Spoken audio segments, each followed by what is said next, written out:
கடவுள் அருள் டிவி நேயர்களுக்கு உங்கள் சிவயோகி சிவசக்திமான் சுவாமிகள். இந்த பதிவில் முக்கியமான ஒரு விஷயத்தை தான் சொல்ல போகிறேன். அது என்னன்னு கேட்டிங்கனாக்கா, இப்போ உள்ள காலகட்டத்தில் பணத்தட்டுப்பாடு, பணப்பற்றாக்குறை எவ்வளோ வந்தாலும் போதுலன்ற மனம் இருக்குது. அதுக்கேற்ற விலைவாசிகள் உயர்வும் இருக்குது. அதனால் எல்லாருக்குமே பணம் தேவைப்படுது. நியாயமான கோரிக்கைகள் நிறைவேற்றத்துக்கும் பணம் தேவைப்படுது. நிறைவான வாழ்க்கை வாழ்வதற்கும் பணம் தேவைப்படுது. அப்போ அந்த பணத்திற்கு என்ன பண்ணலாம்?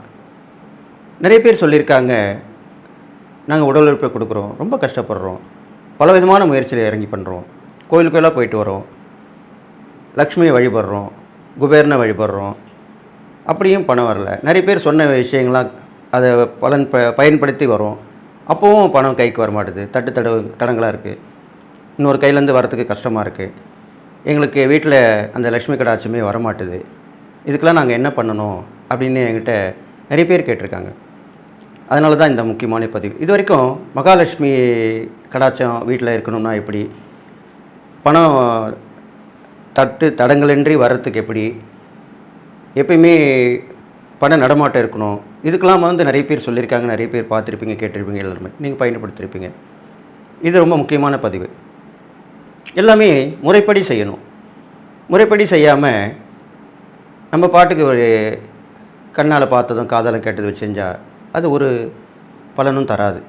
அந்த வகையில் இப்போது அந்த பணத்திற்குண்டான, செல்வத்துக்குண்டான அந்த மகாலட்சுமி அந்த தெய்வத்தை நல்லா கேட்டுங்க. அவங்கள வரவழைச்சி நம்ம அவங்களுடைய பலனை அனுபவிக்கணும்னா அவர்களை வசியம் செய்ய வேண்டும். வசியம்னா ஒன்றும் பயந்துடாதீங்க. வசியம்னா அவங்க நம்ம சொல்லபடி கேட்குறது, நம்மளுக்கு தேவையானதை அவங்க நிறைவேற்றி கொடுக்கறது, அதுதான் வசியம். அப்போது அந்த மகாலட்சுமியை வசியம் செய்து நம்மளுடைய வீட்டிற்கு வரவழைத்து நீங்கள் அதனுடைய பலனை எப்படி அனுபவிக்கின்றது தான் இந்த பதிவில் நான் சொல்ல போகிறேன். அதை கவனமாக கேட்டு நீங்கள் நடந்தீங்கன்னா கண்டிப்பாக உங்களுடைய பணப்பற்றாக்குறை தீரும், பணத்தட்டுப்பாடு நீங்கும், பணம் பல வழிகள் சேரும், பண நடமாட்டம் இருந்து கொண்டே இருக்கும் அப்படின்னு சொல்லிட்டு என்னுடைய குருநாதரை பண்ண வணக்கம். ஓம் குருப்யோ நம. நற்பவி நற்பவி நற்பவி. ஓம் காஞ்சிவாசாய வித்மகி சாந்தரூபாய தீமகி தன்னோ சந்திரசேகர பிரச்சோதயாத். என்னுடைய ஆத்மார்த்த தெய்வமான மகா காளியை வணங்குறேன். ஓம் காளிகாசாய வித்மகி மசான வாசின்ன தீமகி தன்னோ அகோர பிரச்சோதயாத். இப்போது மகாலட்சுமி செல்வத்துக்கு அதிபதி, நல்ல ஒரு லக்ஷ்மி கடாட்சம் அவங்க இருந்தாலே லக்ஷ்மி கடாட்சம் சொல்லப்படுது. எல்லா இடத்துலையுமே லக்ஷ்மி கடாட்சம் இருக்கணும். நம்ம வீட்டில், வேலை செய்கிற இடத்துல, எல்லா இடத்துலையுமே இருக்கணும். ஏன் இந்த நாட்டுக்கே இருக்கணும். அப்போ தான் நம்ம நல்ல பிரசித்தி பெற்று புகழ் பெற்று நம்ம வீடும் ஊரும் நாடும் உலகமும் எல்லாமே நல்லபடியாக வாழும். அதுக்கு இந்த மகாலட்சுமியை நம்ம என்ன பண்ணணும்னு கேட்டிங்கன்னா, நல்லா கேட்டுங்க. ஒரு வளர்பிறை அமாவாசை வருது இல்லையா, அதில் ஒரு வளர்பிறை வெள்ளிக்கிழமை, அது தசமி திதியாக வந்தால் இன்னும் விசேஷம். கொஞ்சம் வெயிட் பண்ணி பாருங்கள். அந்த வெள்ளிக்கிழமை தசமி திதி வந்தால் ரொம்ப விசேஷம். இல்லை என்றால் வெறும் வளர்பிறை வெள்ளிக்கிழமைனா கூட நல்ல விஷயந்தான். அப்போது நீங்கள் என்ன பண்ணணும்னு கேட்டிங்கன்னா, 3 நாளே அந்த வியாழக்கிழமை இருக்கு இல்லையா, வளர்பிறை வெள்ளிக்கிழமைக்கு முன்னாடி ஒரு வியாழக்கிழமை வரும். அந்த வியாழக்கிழமையில் நீங்கள் தயார் பண்ணி வச்சுக்கணும். நல்லா கேட்டுங்க. இப்போது மகாலட்சுமி படம் இருந்தால் அதை வச்சு வழிபடலாம். இப்போது சிலை வழிபாடெல்லாம் சொல்லிகிட்டு இருக்காங்க. உக்கிரதெய்வ வழிபாடு தான் கொஞ்சம் யோசித்து செய்யணும். நான் முன்பதிவில் சொல்லியிருக்கேன். இருந்தாலும் மகாலட்சுமி எல்லார் வீட்டில் இருக்கக்கூடியவங்க. இருந்தாலும் நல்லா கேட்டுங்க. நம்ம கட்டை விரல் அளவு, அந்த அளவு இருந்து ஒரு பித்தளையோ செம்போ ஐம்பொன்னோ இப்படி இருக்கலாம். வெளியில் கூட இருக்கலாம். உங்களுக்கு வசதி இருந்தால் தங்கத்தில் கூட நீங்கள் வாங்கி வச்சுங்க. இந்த கட்டை விரல் அளவுக்கு உள்ளது, எல்லார் வீட்டுக்குமே பொருத்தமானது. இது வாரத்தில் ஒரு நாள் பண்ணலாம், செய்யலாம், எல்லாம் செய்யலாம். இல்லை நீங்கள் தினசரி பண்ணணும், இன்னும் கொஞ்சம் லக்ஷ்மி எங்களுக்கு கொஞ்சம் நல்லா உயரமான லக்ஷ்மியாக இருக்கணும்னா ஒரு ஜான், நம்ம கையில் ஒரு ஜான், இந்த அளவுக்கு தான் இருக்கணும். அதுக்கு மேலே போகக்கூடாது. எப்பயுமே உருவ சிலைகள்லாம் உயரம் ஆக ஆக அதுக்கு தீனி போட முடியாதுன்னுவாங்க. அதுக்கு நைவேத்தியம் பண்ணணும், தினசரி பூஜை பண்ணணும். அது பாவம். அது ஒரு நாள் விட்டுட்டால் பாவம் ஆகிடும். நம்ம ஊருக்கு போகிற நிலைமை வரும். நம்ம பூஜை பண்ண நேரங்கள் அதெல்லாம் வரும். இதுக்கு தான் அந்த கட்டை விரலில் ஒரு லக்ஷ்மி வச்சா ஒரு பிரச்சனையும் இல்லை. இது முன்னாடி நான் சொல்லிடுறேன். இல்லை என்றால் ஒரு ஜான், நம்ம கையில் ஒரு ஜான் அந்த அளவுக்கு இருந்தால் போதும். இதை வச்சு நீங்கள் நல்லா கேட்டுங்க. அதை வந்து கடையில் வாங்கின்னு வந்து வைக்கணும். முன்னால் வச்சுட்டு அந்த ஒரு வளர்பெல் வெள்ளிக்கிழமையில் அந்த லக்ஷ்மியை அதே மாதிரி நான் சொன்ன மாதிரி அந்த செம்பு பித்தளை ஐம்பொன் இதுதான் யூஸ் பண்ணணும். வசதி இருக்கவங்க வெள்ளி பாத்திரம் தங்க பாத்திரம் கூட யூஸ் பண்ணிக்கலாம். அதில் வந்து அந்த நினைவாகவே இருக்கணும். வியாழக்கிழமை மகாலட்சுமி நினைவாகவே இருந்துட்டு படுத்து தூங்கணும். அடுத்த நாள் காலையில் பிரம்ம முகூர்த்தம் 4-6 சொல்கிறாங்க இல்லையா, அந்த பிரம்ம முகூர்த்தத்தில் எழுந்து சுத்தமாக எல்லோரும் எழுப்பி குளிக்க வச்சு கொண்டு வாங்க. இல்லை என்றால் நீங்கள் மட்டும், பெண்கள் தானே முக்கியம், அந்த குடும்பத்தோட தலைவி, நீங்கள் தயாராகிக்கணும்.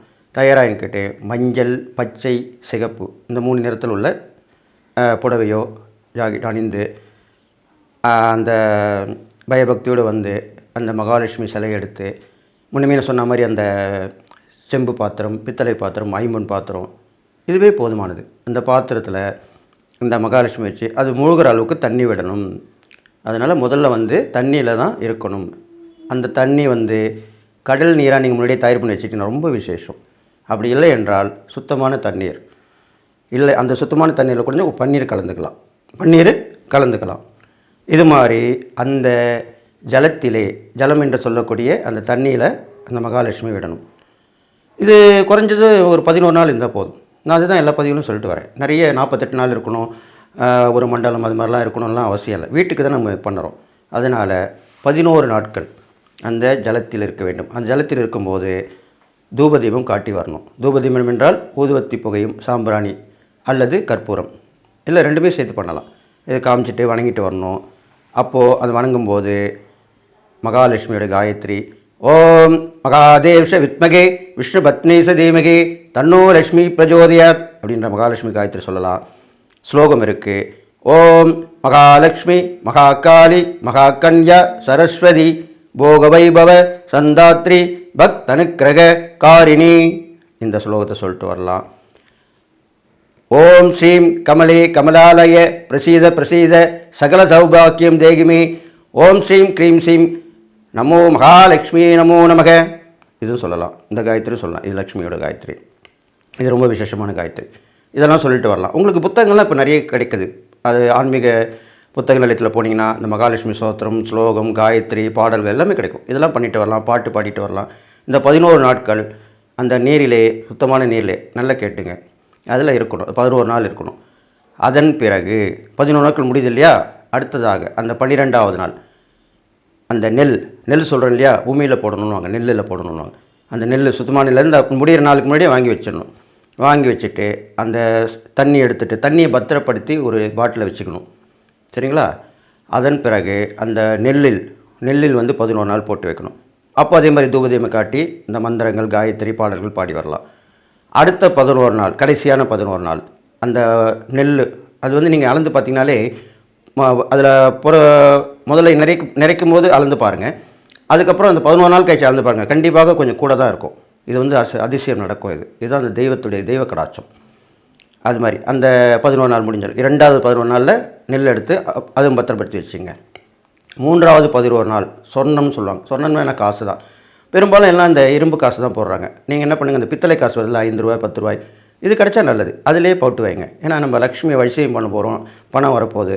அதனால் அந்த 5 ரூபாய் 10 ரூபாய் அந்த பித்தளை காசுகள் தங்கம் மாதிரி பொற்காசு மாதிரி இருக்கும். அதை நீங்கள் சேமித்து வைக்கணும். இதெல்லாம் வந்து சாதாரண விஷயந்தான். அதெல்லாம் சேமித்து வச்சுட்டு அதில் நிரப்பி நல்லா கேட்டுங்க. எப்பயுமே தண்ணியில் மட்டும்தான் மூழ்கி இருக்கணும். நெல்லையும் சொர்ணத்துலையும் போடும்போது முகம் மூடக்கூடாது. இது முக்கியமான விஷயம். இது யாருக்கும் தெரியாது. அதனால் தண்ணியில் மட்டும் மூழ்கி இருக்கலாம். மற்ற நெல்லில் போடும்போது கழுத்து வரைக்கும் இருக்கணும். அந்த முகம் பார்த்தா மாதிரி இருக்கணும். அதே மாதிரி சொர்ணத்தில் போடும்போதும் அந்த கழுத்தளவு பணம் சொல்கிறோம் இல்லையா, கழுத்தளவு பணம் வந்துடுச்சு அப்போது ரொம்ப கஷ்டம் அப்படின்வாங்க. அது மாதிரி அப்போ பணம் நிறைய வந்துச்சுன்னா என்ன பண்ணுறது ஏது பண்ணுறது தெரியாது. அந்த அளவுக்கு ஒரு திண்டாடி போயிடுவோம். முதல்ல வரலான்னு நினைப்போம், வந்துட்டா என்ன பண்ணணும்னு நினச்சிட்டு இருப்போம். அதுக்கு தான் முன்னாடியே பிளான் பண்ணி செஞ்சால் கரெக்டாக அந்த பணம் செலவாகும்.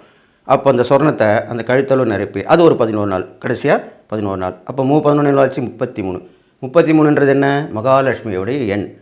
நியூமராலஜியில் எண் கணிதத்தில் 33ன்றது மகாலட்சுமியோடைய எண். குபேரனுடைய எண் வந்து 72. சரிங்களா? அதனால் இந்த 33 நாட்கள் இதை இந்த சொர்ணாபிஷேகம் பண்ணி சொர்ணத்தில் நிறைவு பண்ணி அந்த 13 நாள் 11 நாள் முடியுதுல கடைசியாக, அதை வந்து அந்த காசையும் பத்திரப்படுத்தி வச்சுக்கணும். அந்த காசை வந்து கல்லாப்பட்டி வச்சுக்கலாம். இந்த நெற்பொரியை வந்து நெல்லை பாருங்கள், நெல்லை வந்து அது நீங்கள் உமி நீக்கி அதை வந்து சமைச்சு சாப்பிட்லாம். உமி நீக்கிட்டு அது மிஷினில் கொடுத்தா உமி நீக்கி கொடுத்துருவான். இல்லைன்னா நம்ம அந்த காலத்தில் கை குத்தல் இதெல்லாம் பண்ணுவாங்க. அது இல்லாத பட்சத்தில் இப்போ தான் ஈஸியாக எல்லாம் பண்ணணும்னு நினைக்கிறாங்க. அப்போ அந்த உமி நீக்கி அந்த அரிசியை சாப்பிட்லாம். அந்த நீர் சொன்னேன் இல்லையா, அந்த நீரை வந்து வீட்டில் எல்லா இடத்துலையும் தெளித்து விடணும். ஏன்னா லக்ஷ்மி இருந்த நீர் இல்லையா, வெளியே போகக்கூடாது. அந்த நீர் வந்து வெளியே போகக்கூடாது, எல்லா இடத்துலையும் தெளித்து விடணும். இது பண்ணிவிட்டு அந்த 33 நாளுக்கு அப்புறம் அதே மாதிரி நல்ல நாளாக பார்த்து, முகூர்த்த நாள்னு வரும் பார்த்தீங்களா, அந்த மாதிரி நல்ல நாள் அலர்பரியாக இருக்கணும். அது ஒரு வியாழக்கிழமை இருக்கலாம், புதன் வியாழன் வெள்ளி, இந்த 3 நாளில் சுப நாள்னு சொல்லப்படுது. இது மாதிரி நாளில் அந்த லக்ஷ்மியை நிலைநிறுத்தி அதுக்கு ஒரு பாத்திரம் வச்சு அதில் வச்சு டெய்லி அந்த பாத்திரத்தை தான் வைக்கணும்.